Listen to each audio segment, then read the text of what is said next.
Welcome back to Dark Souls 2. I apologise for being away for a week. As I said in the update that I put on my channel, my microphone actually broke. It's the blue snowball type of microphone, and the fault that happened to it is very common. Good microphone, but can break easily because of the way it's designed at the back. Anyway, in the previous episode we picked up, or the episode before that, we picked up the Forgotten Key from the Giants in Black Gulch. So we're going to use that Forgotten Key to get access to a couple of different wee areas that are in the gutter and down the pit. And if you're a sorcery build or a faith build or anything like that, it's especially useful to come down here and use the Forgotten Key. Especially if you're a faith character, a faith build, because one of the greatest faith spells, offensive spells, is down here, the Great Lightning Spear. And recently, actually, over the last week, I've actually completed Dark Souls 2 again with a new character. This time a faith build. And, well, I tried all the different, apart from some of the sorceries, I only kind of meddled with one or two of the sorceries, but with a lot of the faith spells, it makes the game very easy. Not very easy, but it makes it more accessible and straightforward. And I completed it very quickly. Witch Tree, Bellvine and Branch, one for miracles and the other one for sorceries. And I didn't use these in my own playthrough. The ones that I concentrated on were the Black Witch Staff for hexes and sorceries, and the Dragon Chime for miracles. And the Dragon Chime infused with Lightning Infusion before I got the Dragon Chime, because you need to go and do the Dark Diver Grandol stuff before you can get to do that. I used the Priest Chime with a Lightning Infusion. But yeah, you can speed through the game much more quickly, in my opinion, when you're using any of the kind of range sorceries or miracles. It just makes things much more swift in terms of getting through bosses and whatnot. Okay, so what we're going to do now is we're going to make our way to another kind of offshoot part of the gutter and pick up a special armour type, or a special set of armour, not an armour type. And it's one that if you've played Dark Souls 1 you'll be very familiar with. I have to say it's one that I don't personally use. I just find it too heavy. It can have its uses, especially in Dark Souls 1. I used it once or twice in New Game Plus for a couple of situations, especially I think with the Four Kings. And one of my characters, I remember using this armour set. What else? This is going to be a short episode, not long at all, only 10 minutes or whatever. And it's just to finish up in this part of the game. And then we're going to make our way to Drang Lake Castle and finish the second part of the game. Anyway, you might want to put a poison moss on your bar, because you've got a lot of these poison statues to deal with. And in the previous episode, or the one before that, we seen that it was the Rotten that seemed to be constructing these statues. And I think I mentioned in previous episodes that there's a consensus, or there's a belief that these statues represent the Emerald Herald. Okay, so this is the armour set that you get with the Forgotten Key. This is your reward, Havel's set. And the shield is extremely good. It's probably the best all-round shield in the game. I mean, look at the amount of defensive capabilities it has and the resistances it possesses. But it's just too heavy. It's what, 20 yeah, it's at 20, weighs 20 points of weight. I just find that too much. You'd really need to be pumping souls into vitality or whatever it is to get your load or burden up. And his armour, see the second paragraph, the origin of the name Havel is not clear. Some say it is a warrior who wore the armour, but others say it was the name of a great kingdom ruined in a barbaric war. And we've seen that same description in the Haid stuff. You know, the Haid warriors that are resting against trees or walls, and they seem to be kind of lost in their own wee worlds.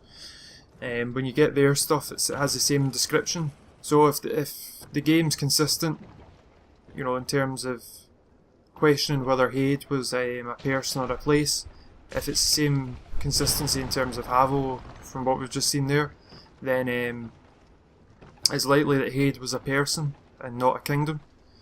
But I don't know if there's any way that you could, you know, definitively say one way or the other whether that's absolutely 100% the case or not. Yeah, that's over there is where we fought Melinda the Butcher, and you know that if you walk around that area you get loads of these hollows coming up, you know, making their way to you, and they seemingly come out of nowhere. Well, that's where they come from. The reason I'm showing you this area here is we're going to go to the wee discreet area that I talked about before, that's in the gutter, that takes you to the zip line, and it's kind of a hard place to get to unless you've accidentally fallen down here or you've known to come down here.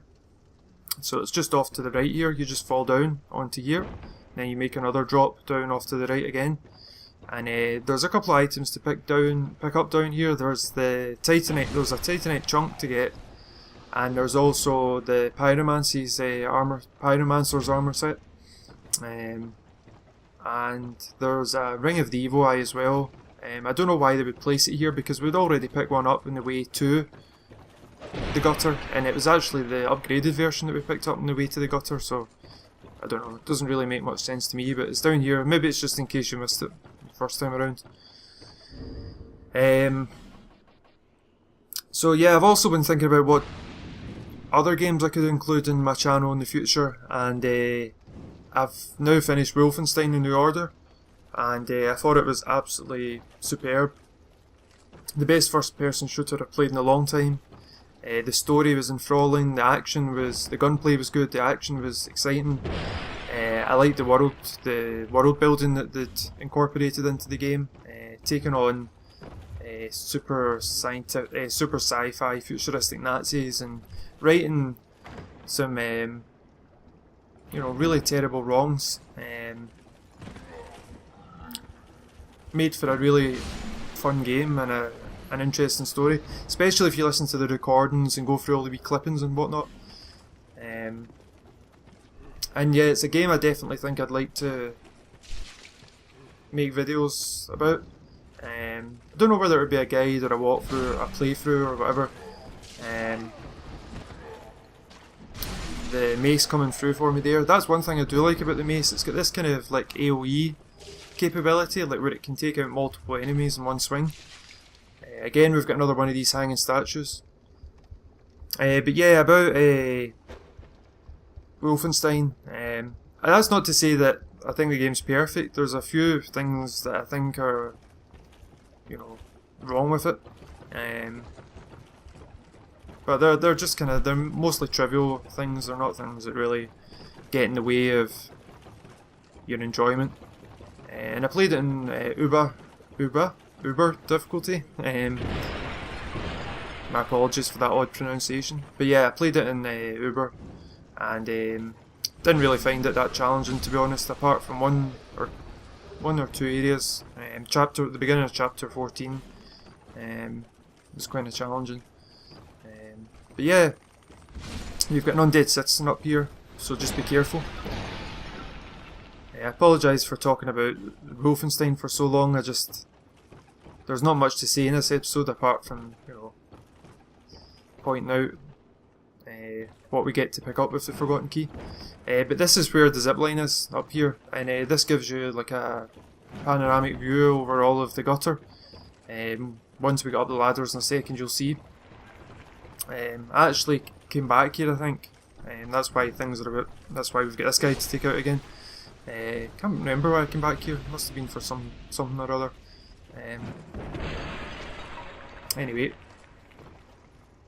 yeah, once we got up to the top, if you look over to the left, once we get to the top, you'll see that that's the area where we fought Melinda the Butcher. And yeah, off to the left there, that's that kind of isolated section off to the left there where you get the Titanite chunk or Twinkling Titanite. And Melinda the Butcher's off to the left as well. I like they included this. It's a good wee thing. Good wee section. So what else I've written here? Yeah, defeating super sci-fi Nazis, righting profound wrongs, love the characters even if they're built up from some cliche tropes. And that's the thing, even if even if characters are kind of cliched, you can still do cliched characters and stories, as long as they're, you bring something kind of new or novel to the cliche, I guess. Or yeah, there's ways of doing cliche that make it interesting. It doesn't have to necessarily be boring or overly familiar.